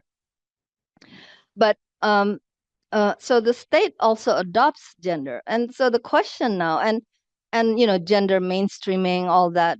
We have a ministry that's there, but the question is, if the state itself is building an oligarchy and a militaristic polity, and still has a gender mainstreaming or gender program, are we going to be part of that? Because if we become part of it, we are part of this bigger plan, this bigger agenda. And so that's the question for me. It's like, that's, everyone has to make theirs. And of course, there will be those, and there will be those who will work within the system, and they will negotiate what they can and what we present. Everyone in this particular moment of systemic collapse, everyone has to make a decision. Where in this condition situation are we going to be located? Because because we just need to make the choices to be able to play our role. And so one of my choices is to be out totally, because this is not a state. This is not a state that is producing the kind of nation and the kind of world that I have been struggling for. So that's, everyone has to make that decision. And I'm not saying one decision is wrong and the other is right. Everyone has to make that and pay the price, because we all will pay the price for that.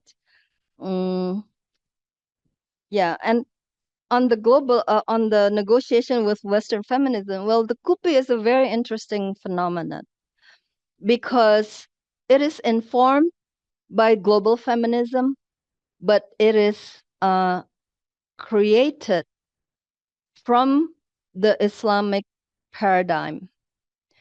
And it is not simply adopting jargons or language that was produced by the global, and that exists in the global system. It is producing its own language from within the logic of Islam and within the framework of Islam, but has the same principles and the same goals. And it has different way of engaging on these issues. So but it is informed. It would not, KUPI would not have been born without CEDAW, which was a global agenda, because when CEDAW was ratified, one of the first things the New Order government did was to establish gender studies, women's studies in universities, including in Islamic universities. So that was the way in which the graduates of the pesantren and the really traditional religious schools that went to higher education got exposed to the notion of gender, and then built their own knowledge base on that. And KUPI itself uses CEDAW as its reference point. So one of the fatwa, KUPI's fatwas, has 4 sources: one, the Quran, the Hadith, the Constitution, and international human rights standards like CEDAW. So it's not like, oh, that's Western, that's not. No, because these are universal values. When the global system is about universal values, whether it's called human rights or something else, that is something we recognize. We don't need, it can be named different things, but in essence, we know what it is, this universality, and our culture and our religions also have these universality principles. This is what we need to bring out and create our own language and create our own modalities. The question about like Western conception of feminism and how to deal with that, I think a very good approach to that is to move beyond that division or dividing line, that dichotomy that is false, basically, right? Because and if you want to kind of develop your specific or like understanding of feminism, women issues, etc., based on your local experience, then keep in mind that you have problems similar to what we have here elsewhere, right? Be it the global South, in North America, in Europe, etc. You have the third world in the first world, right? You have the first world here in Jakarta in the third world. We live here like in this building, for example, right? Like anywhere in mega cities. You have poverty now in the US and growing, like increasing in Europe as well, homelessness and whatnot, right? So if you look at from that perspective, you really go beyond this division between Western, which is like a legacy from the 19th century. Things have changed significantly, and I think now it's better to think in this universal line of thinking, that you share same problems, similar issues, confront the same problem. The climate issue doesn't recognize administrative borders, right? So it really affects everyone. COVID-19 is probably the most important lesson, on that. But I'd like to go back to what Nana has said, like working within or outside of the system. I worked within the system for too long. I served in the government, and it was kind of interesting because it was like a constant question that I had. Yeah, how far would you go, right? In like mentioned the limit, right? How far you can stretch, and sometimes it's beyond my control, right? If your minister say go there, do that, you do that, right? There's no other way. If the president says, that's even worse, right? So, but at the same time, I'm thinking about the space that you create through that kind of work. Not for me, like personally, no, but for others. Because we created this fund, the endowment fund, first in Indonesian history, the Dana Abadi, and it allows people to create their things. It gives them some sort of autonomy, kind of independent from different forces. Otherwise, they had to deal with local politicians, etc. And that fund gave them some sort of liberty, yeah, to operate the way they want. Of course, it is still at the very beginning, and now I heard that there are problems now with the management of the funds. But this kind of initiatives are spread over everywhere in different ministries, and you have good people in these different ministries. And I think we don't have the luxury to isolate ourselves from that. So dialogue's still needed. We need people who are working outside of the system, was very critical. Is important for also for people who are inside the system, within the system, because then they can say, hey, look, yeah, people are protesting because of that, yeah, and that's why we need to do this differently. So that is what I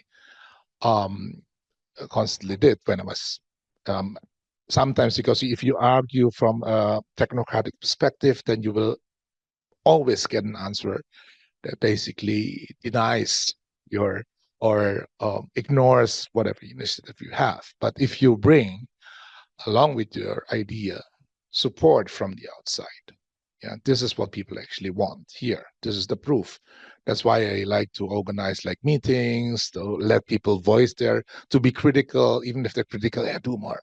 Yeah, because it will help me, right, to initiate changes, etc. So to have that kind of collaboration, yeah, of course, there's no pattern for that. Yeah, it's very sporadic at the moment. But if we try to think of it from a more strategic perspective, then I think we can kind of find some interesting, happening at the underground. So yeah, just addition to that. Respond to this, because you two have different approach in seeing this. Like you work from within with certain limitation, and you decide to choose to work from outside with limitation, of course. You said you don't want to rely anymore with the funding. It's everything. Of course, we understand that, but also there's limitation to that, right? Because the resources that regenerated from within usually have really big limitations. So meaning it will impact the coverage or whatever when you want to achieve, right? So how you compromise or manage those kind of limitations, like Bang Fai also within, yes, I know I work from within as well. I know my own limitation. We try to change from within, but then sometimes it's hard when you know that it's like this obstacle is really strong, right? No matter how hard you try to change or even to save a bit, we already face this really big wall. So it's like, it's like how within the today's social and political context.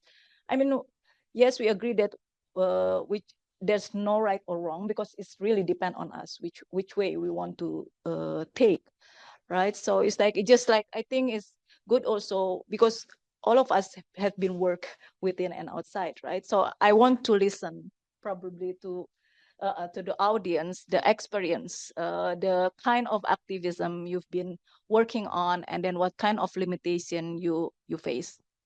Maybe Tika, you want to? I guess why not? Tika did a lot of. Hello. Okay. So we're talking about limitations and what kind of activism we've been doing. Hi. For everyone who we've never met before, my name is Kartika Yahya. I work within the arts and culture sphere. I lead an organization called Institute Ungu, who does arts and culture for women's rights and human rights issues. So the work we do in arts basically are works that are related to these two issues.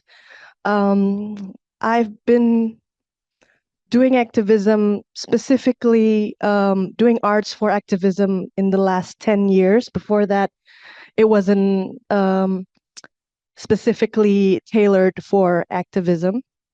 And it has shown some, the reason that why I think it's important work is because arts give you a sort of a tangible gateway for people who are not exposed to activism, or people who are affected but not realizing that they're affected by the injustices around them, when they see their experiences reflected in a piece of art, be it on screen or on a song they listen to.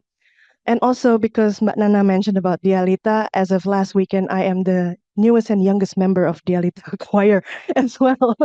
um, and I will be in charge for resurrecting the archives of songs that were, everybody here I hope is familiar with the works of Dialita Choir. They take songs that were written in encampment during the 1965 communist purge. And these songs are not written in pieces of paper or even have a proper archive.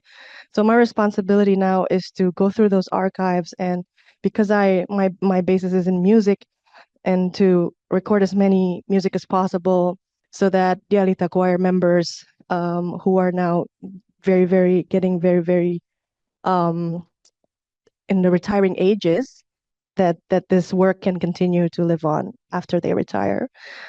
And thinking back of how, thank you so much for your amazing material. And one of the thing that is very interesting to me is when you say about regenerational co-leadership. And I think that is a very tricky thing when you say limitations, because in arts, you would think that people are more, I'm sure Bang Fai is also familiar with this given your previous role. You think that people are more progressive and open to regeneration and to being a gate opener. It is the other way around, because it's such a marginalized field issue where opportunities are scarce and people are like just clawing their way into these different opportunities. So women representation in that particular field is very small, and women leadership even worse. And every time we push for it, there's always saying that there are more pressing issues than gender. And that I think is the hardest limitation um, that I face day to day, is because like, oh, why do you have to bring gender into arts? Arts knows no gender. You know, those kinds of things are still happening in the art fields as well. But about the regenerational co-leadership, I feel that it's a very challenging thing. Actually, it's easier said than done. But also, I feel that this is a thing that's been real. I haven't been a member of the Alita Choir for long, but I've seen their works over the past few years, and I think it's very real in how the Alita Choir manages their or stay in existence, is because there is this need for regenerational for regeneration, and they need it to be led by young people, and the young people that come into their space respect so much these elders and their knowledge and their experience and their history, so that these interaction is very genuine as well as very respectful, and it creates this very healthy dynamic, I think. So yeah, I think that's all I can share. Thank you. So anyone else? Ibu, you want to share? Bukus has been working from within for so long. Maybe you want to share something. I don't know what to say. As Mbak yeah, mentioned that we work together and within in the government. It's challenging. We have data. We have like research based results. We try to advocate inside the government in issue that we believe, but it took year to take hundreds meetings, but it's not that success in a way that our activism is depends on our beliefs and our so I took a decision to work within, and with the assumption that we can change from inside. That's what we decided, right? So I have another question actually. So the young generation now, well, I don't have the data, but seems that they are not have the energy or they don't see this is something that they have to fight or to have a movement because probably because they are now having a challenging their own in the economic, probably, I don't know. So they just live with whatever. But according to my own experiences with my children, my daughter and my boy, who work in the different institution. One is the partnership between Indonesia, it was and one of the donors, uh, uh, international donor, and one is with the agency. Their own activisms, they put it in their own way of the way they work in their institution. So together with the friend and together with their colleague at the company or in the institution, try not to do this, try to help others, but they don't go out to have a, like a movement in a way, but they do it. And I see that their colleagues also doing the same. They don't agree with this. And they mention it to me, I don't agree with this book. I don't have agree. And we discuss during our lunch or if we meet together. But I love the way they do. But probably they don't have energy to go out to because they struggling with their own family. But I love if they do it, their activism, do it in their own way, in their own institution. That's also part of probably the young generation now. Probably they do it their own way to do. But I don't know. This is a question, and also whether this is okay, whether something like that. So they don't want to work within the government. Since the beginning, when they go to the college, I don't want to work with them because I see there is problem there. So that's the decision to not to work within and to practice their their own activism in their work. That's probably that's also implemented by the young generation now. I don't know. Yeah, because the one we care, it's like Manana generation, mine, you, and probably the for less, but for Gen Z, for millennial, I don't see. Yeah, but probably because I'm in the different work before, but now I'm come back and now I learn again about these issues. Thank you.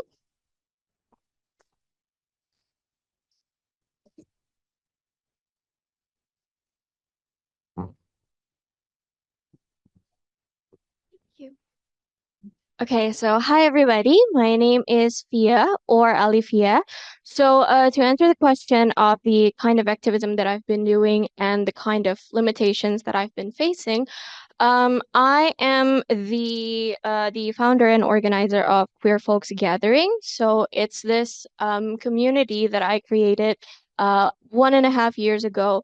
It was to the main goals are we have two main goals. The first one is to gather queer people of all ages in the Jabodetabek area, which is to basically combat social alienation and social isolation, because as a queer person, I experienced that very personally and very deeply. And the second goal is to compile our resources and learn from one another. We meet once a month to discuss relevant queer issues. For example, back in March 2025, we talked about RUU TNI, and then we have talked about plenty of other social issues. And because I know that a lot of queer issues are incredibly depressing, I try to make them fun as well. So we also do like Halloween parties, we do like spoken word events. So I try to make it kind of balanced. There's also something that I really agree with, something that Banana said about how we have to rethink resources, because that is also one of the most important things that I consider at QFG.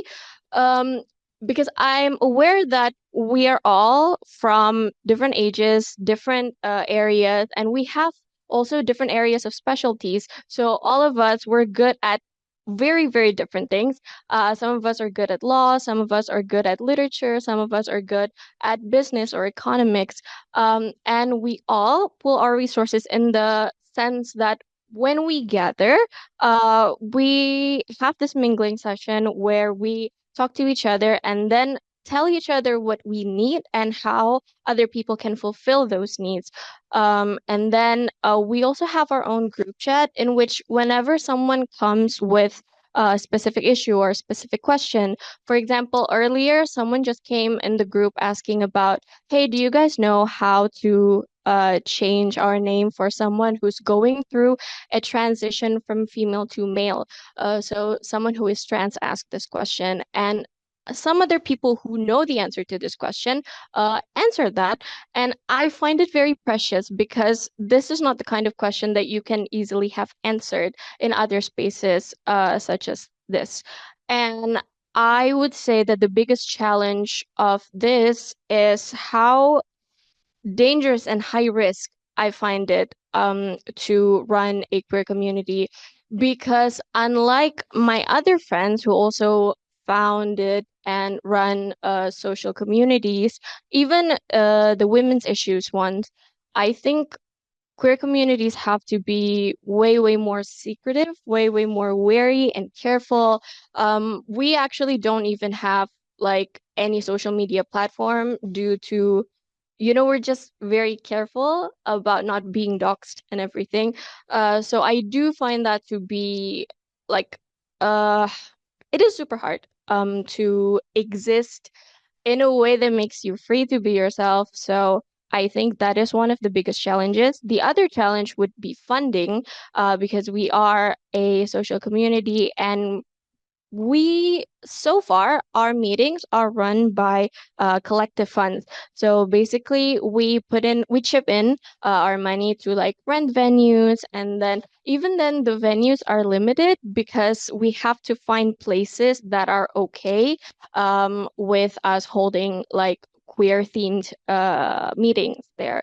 So I would say the limitations of options in terms of venues, and also the extra measures or extra steps of precautions that we have to take, rather than, just being able to say openly in a lot of spaces. I am grateful that this is one of those spaces where I can say this openly, but not a lot of spaces out there are like this. So, yes, thank you so much. So much. Why not? Okay. So it's like the time is almost up, but thank you very much for the sharing. I think this really helped us also to understand more, right, from different perspectives. So, but before we close, maybe Mbak Nana and Banfai want to like share a brief closing last remark before we end the session. Yeah, I just want to follow on via what you were saying. I think safe space is a resource. This is part of rethinking resources. It's not just about do we have funding, do we have creating safe space is a resource, and it's a very valuable one. And so I really appreciate what you're doing. And the regeneration, the process with Dialita is, I've seen it, and it's just, in this time when things are collapsing and grim and black, and even this poster is black, and we're wearing black. So it feels like it's black. The point is that we need to choose to stay hopeful. It's a choice. Hope is a matter of choice. and we need to find the places where hope is. And I think your spaces are one of them. And you know, so this is when we're thinking resources. I mean, we're using the word solidarity economy. It's a word that's been used in several places and it's been defined in many ways, but we want to define it ourselves based on our experience. And starting from the basic is, what is resources, and what are we accumulating? So we're not accumulating money; we have none, but we have our networks, we have our skills, the diverse skills, and we create these spaces that in itself is regenerative. And I guess the last thing I want to say about the inside out within, I mean, I'm not saying that I was never with inside. I mean, I was in the National Commission, which is a parastatal. I was also in the UN Human Rights Council system, and I understand, you know, I was in a position when I'm part of the system engaging with people outside, but because I was outside, I understand what this is. So, but it is this, and you know, systems are not monolithic. They have internal contradictions, and this is how we make change happen. Well, yeah, we've been discussing strategies, organization, almost everything that's outside us, right? My experience, being active in different like social movements and all that, it's very important to look after yourself, really to take care of yourself, because you can easily get burned out.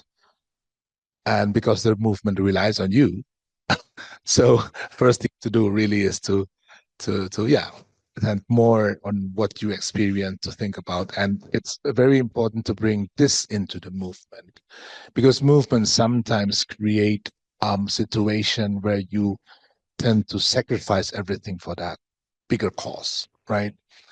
Of course, it's important to have that kind of mentality, yeah, but at the same time, it's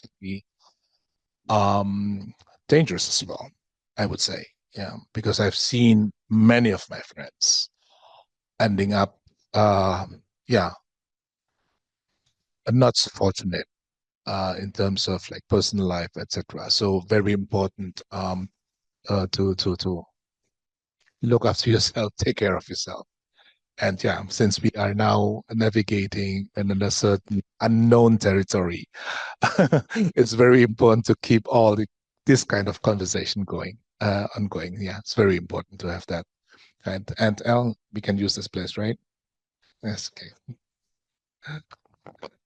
Thank you very much. So I just want to bring back to the title. So today's discussion reminds us that feminist legacies are not static histories, right? So today they are lived, challenged, and constantly renegotiated.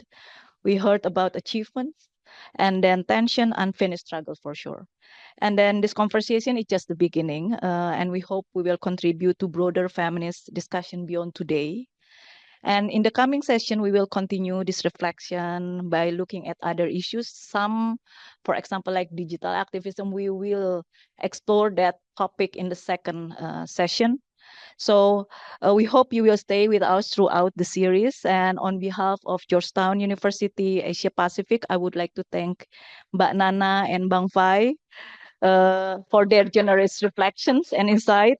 And of course, thank you as well to everyone who joined us today, both on site and online. So my closing line: feminist movements are sustained not only by ideas, by conversation like this across gender, across differences, across generation, across borders. So thank you and see you in the next session.